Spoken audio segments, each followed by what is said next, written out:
Greetings, Earthlings. I mean, fellow humans. I thought I'd make a more candid video today. I think I'm gonna make my channel more about candid. More candid than I have been.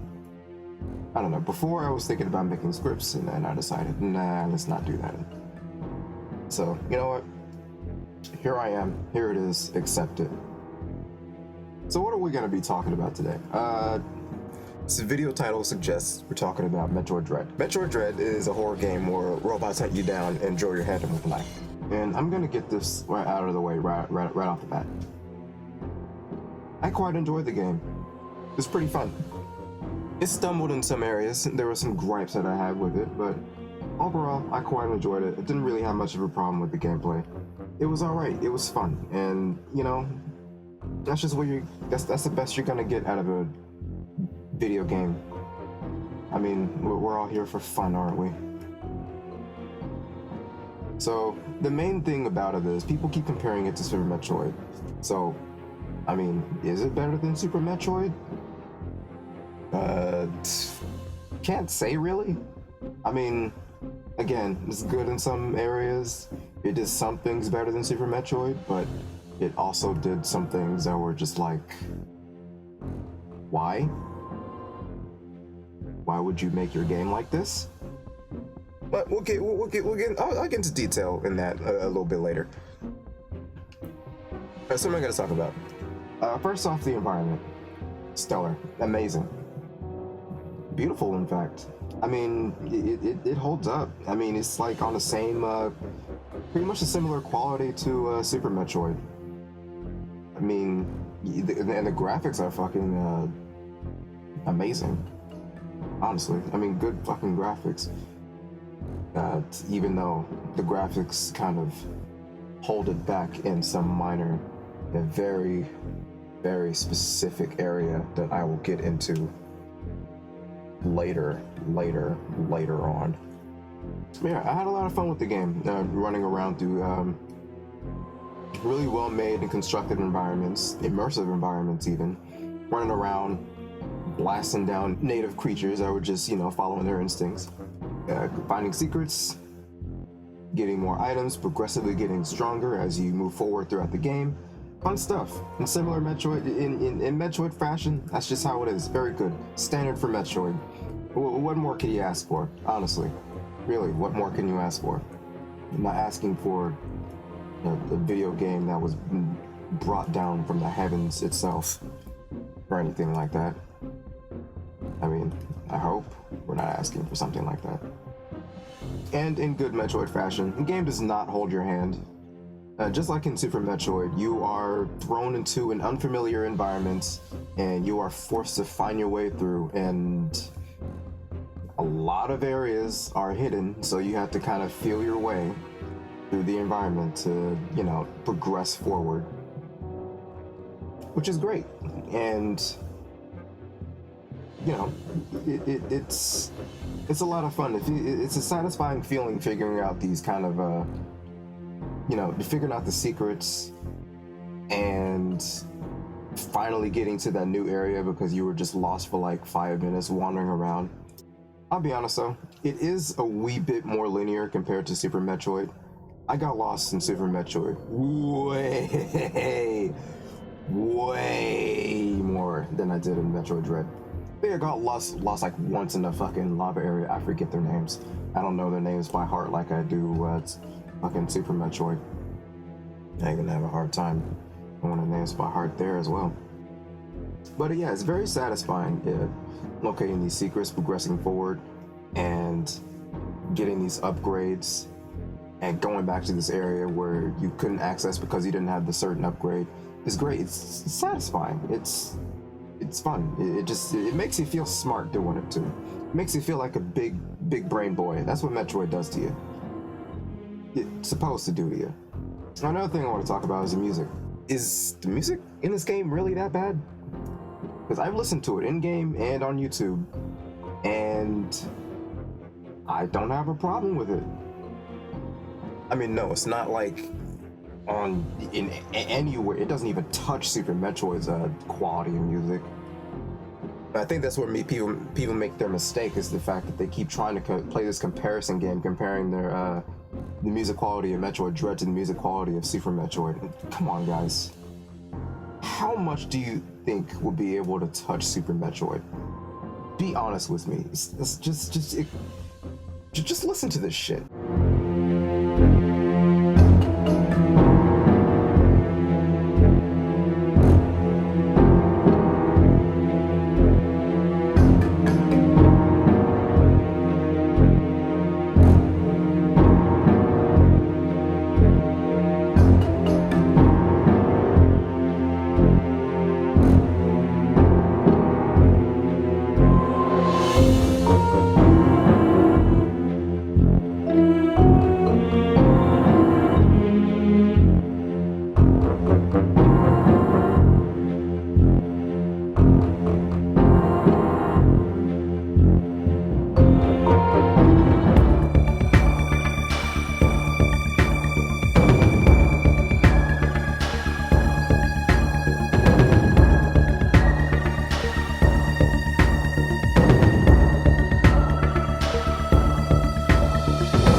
That's the thing.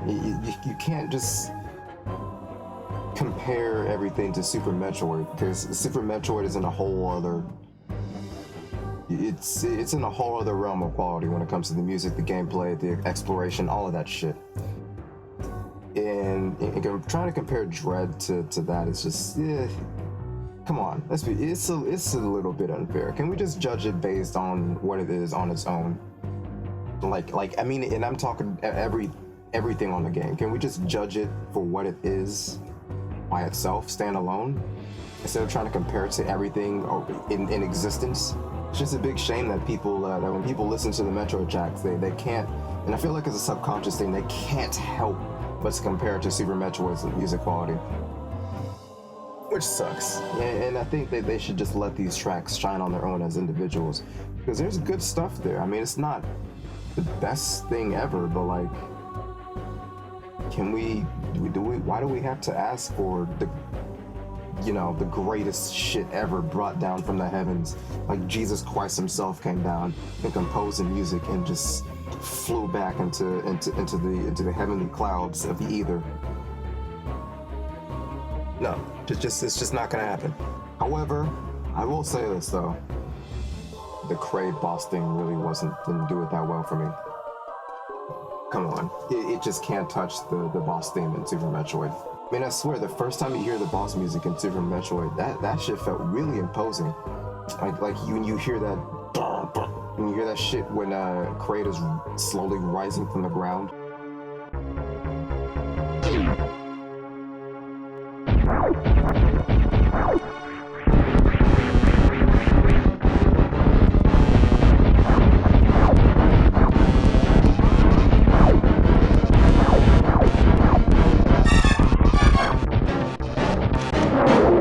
Shit's epic and also kind of it's got those vibes, you know. It's good.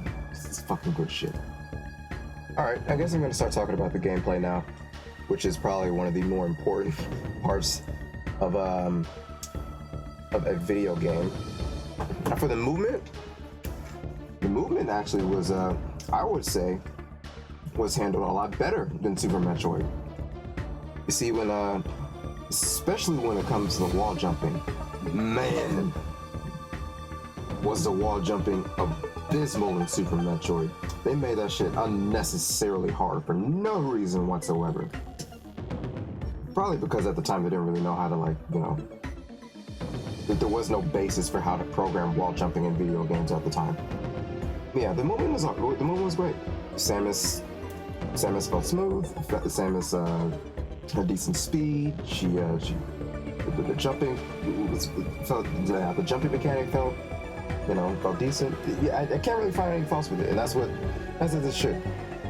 You know, because if I find anything that stands out when it comes to movement in a video game, there's a problem. Because 9 times out of 10, that thing that stands out would be a negative thing. So, you know, if I can't find much to say about the movement, then we're good. I would say that we're good. Another thing in regards to the the gameplay is the new aiming mechanic that they did. Lord Jesus, is the aiming mechanic a lot better than it was in Super Metroid. Yeah, I know. A second thing done better than Super Metroid. I know. Wild. Highly regarded. Best game in the world. A fucking screw attack. Yeah, I know. Blasphemous. I can't believe that escaped my lips. Should probably stitch them shut at this point, huh? Before I end up getting an angry mob at my house after getting doxxed by some loser. Yeah, the way the aiming mechanic works is you press one of the 4 trigger buttons, and Samus will stand still, and she will be able to freely aim in literally any direction. You just hold the trigger button down. You spin around the right control stick, and Samus will aim in that direction you're holding the control stick. It's great. I think it's a lot easier than what Super Metroid did, because like the way Super Metroid works is, if I remember right, you hold one of 2 trigger buttons, and Samus will aim in a fixed direction, like diagonally up or diagonally down. Really kind of, I don't know, felt a bit awkward to me when I first played it. And honestly, in my opinion, the new aim mechanic made things, at least for the shooting standpoint, made the gameplay a hell of a lot simpler. So much smoother and so much more satisfying. But in some regard, it also makes it a little bit more difficult. I'll explain that in a little bit. But before, I want to just at least touch on the parry move. I love the parry move. It's really good. Like, what the fuck is up with Nintendo and fucking parry moves these days? Jesus Christ, what are they trying to do? Be Dark Souls? Alright.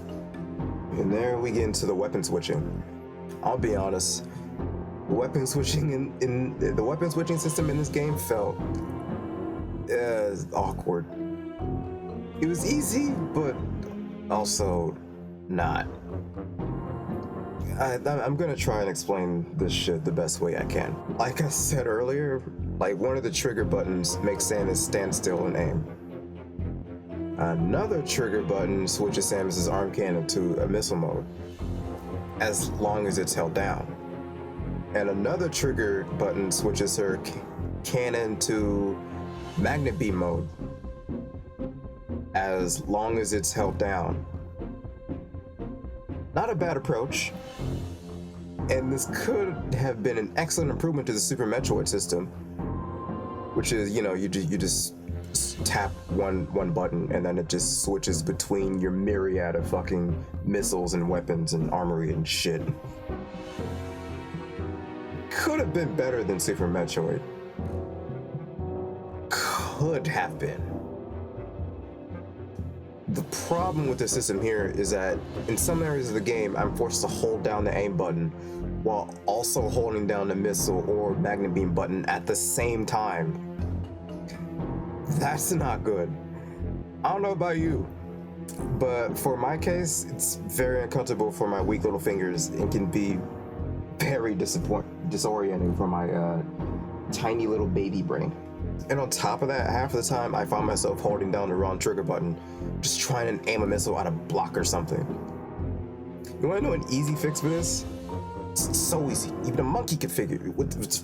A monkey with his frontal lobe bitten off and jerking off sitting at a computer could figure this shit out. Don't make it so that I don't have to hold down the button to switch the weapons. Just make it so that all I have to do is tap these triggers once to switch the weapons and tap it again to switch it off.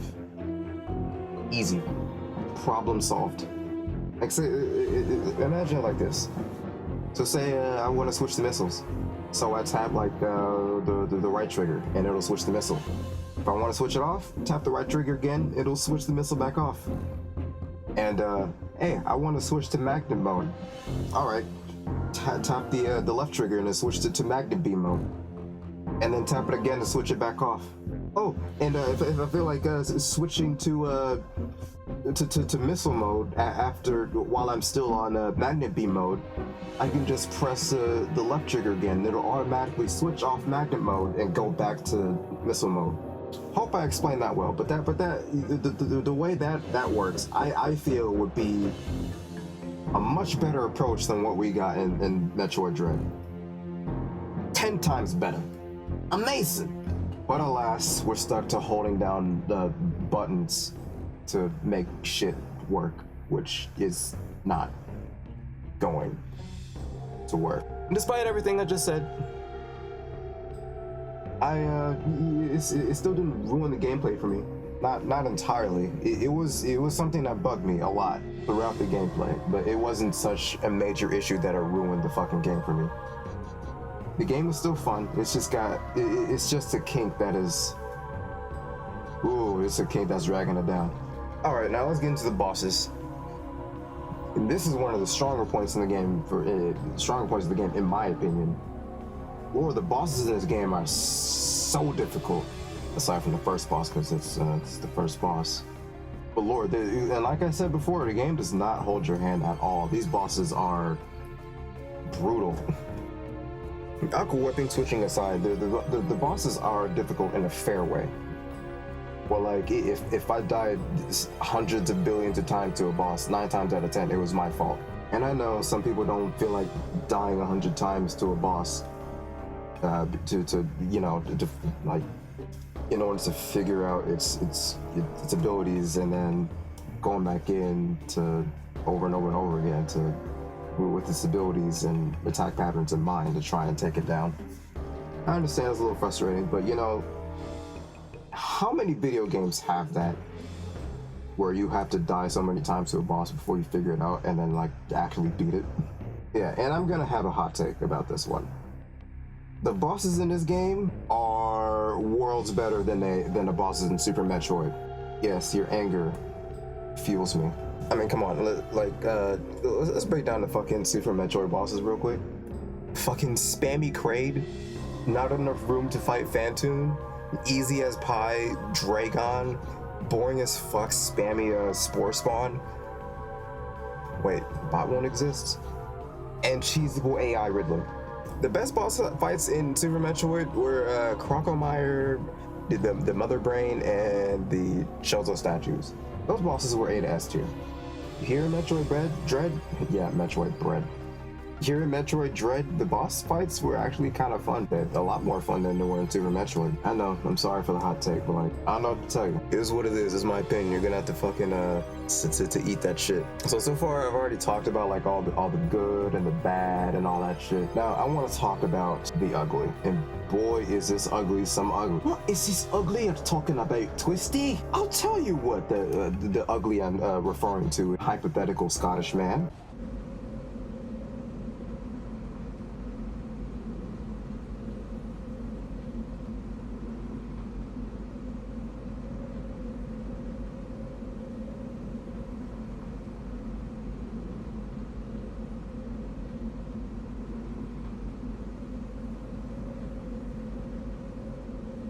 The transitioning from one area to another is god awful. You have two different modes of transportation in this game in terms of moving from one area to another. You got this little boxcar train thing, and you got these little elevators. I put those in the same category because they function pretty much the exact same way. And you've got the teleporting, the warping station thing. Both of these things are horrible. Let me break this shit down for you. For the little boxcar thing, all right, and the elevator, they both function in the exact same way, like I said before. And let me tell you how this works. You find these little areas where you have to jump into the boxcar or the elevator. And when Samus hops into one of these delicious modes of transportation, Samus will stand there for a long ass fucking time. Dead ass. I hated this shit. I don't know why they did this, but it holds on this little animation, on this little cutscene where you're forced to stare at it for like a minute and a half while you're transitioning to the other area. It's fucking stupid. Oh, and for the warping station, do I even gotta say shit? I mean, bro, look at it.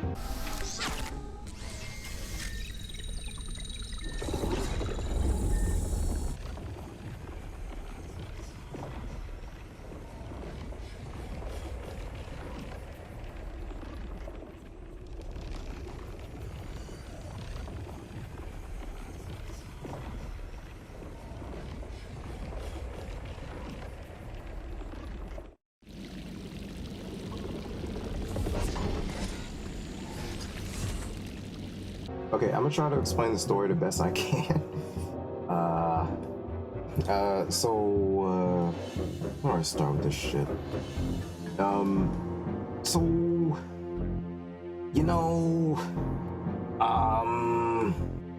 Yeah, I know. I'm saying a lot. Not a good sign, I understand. Alright, so what we have here is we gotta, you go to a planet because you see the X-Parasites from like Metroid Fusion, and then you go there and then you see a bite, and the bite kicks your ass, and you get dropped.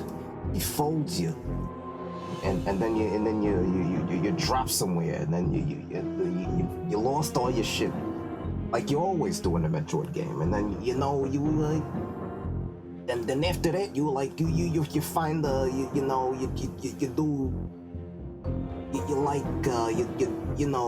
do some Lord help me.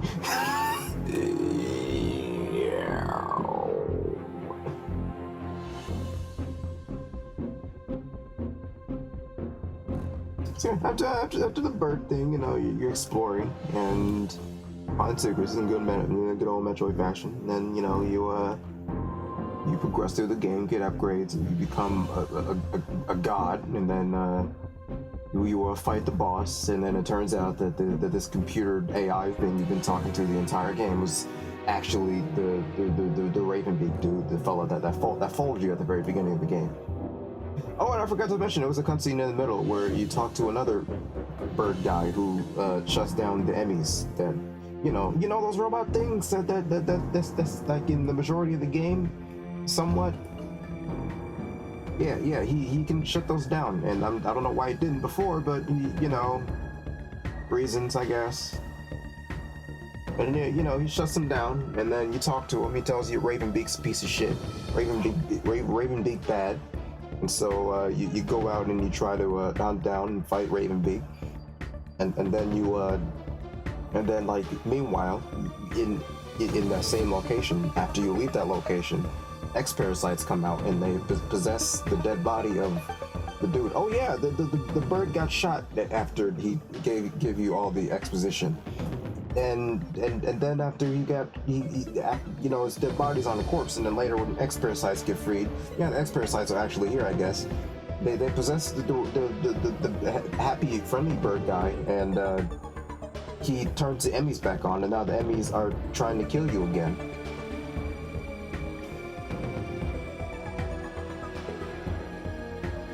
So you know, you're back at square one all over again. Very good.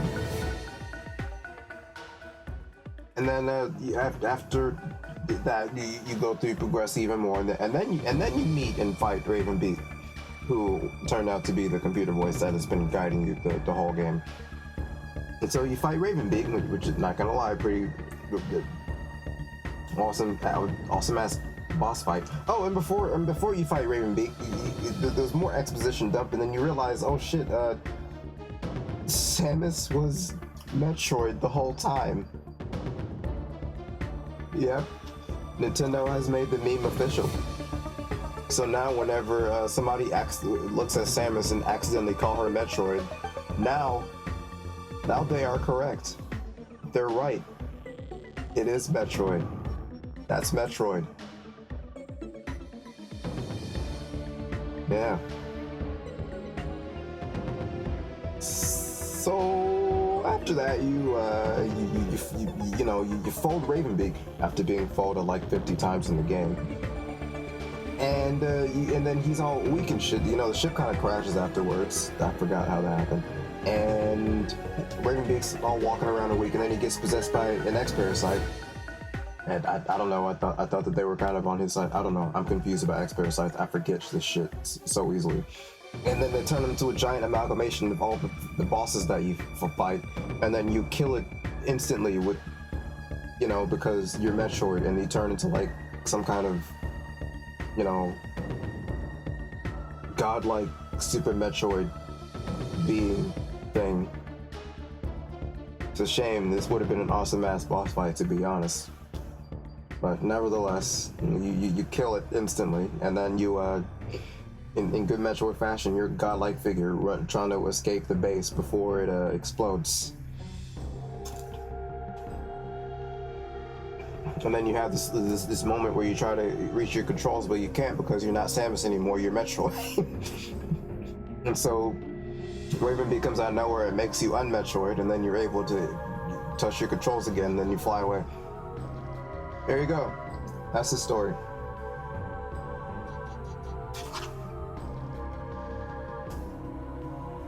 Don't really care. Not really, you know, that's the story. Not entirely interested in all the details. But that's just how it is. It's Nintendo, let's be real. The strong point was never really the story. Even for Zelda games, the story isn't really that engaging. But that's never been the appeal for Nintendo games. So that's, yeah. It's my breakdown of Metroid Dread. Good game, fun game even. Perfect? Absolutely not. But what game is, you know? Can't expect the best. Can't expect it to be better than Super Metroid. Please stop with the comparisons, people. It's super annoying. Well, you're gonna compare because it's also a Metroid game. Well, you're gonna fucking stop, my nigga. Jesus. Anyway, that's it. Why are you still here? Leave. I'm done. That is my Metroid review. What do you want? You want me to juggle and dance? I mean, I could do that, except for the juggle part. Well, I also don't dance. Well,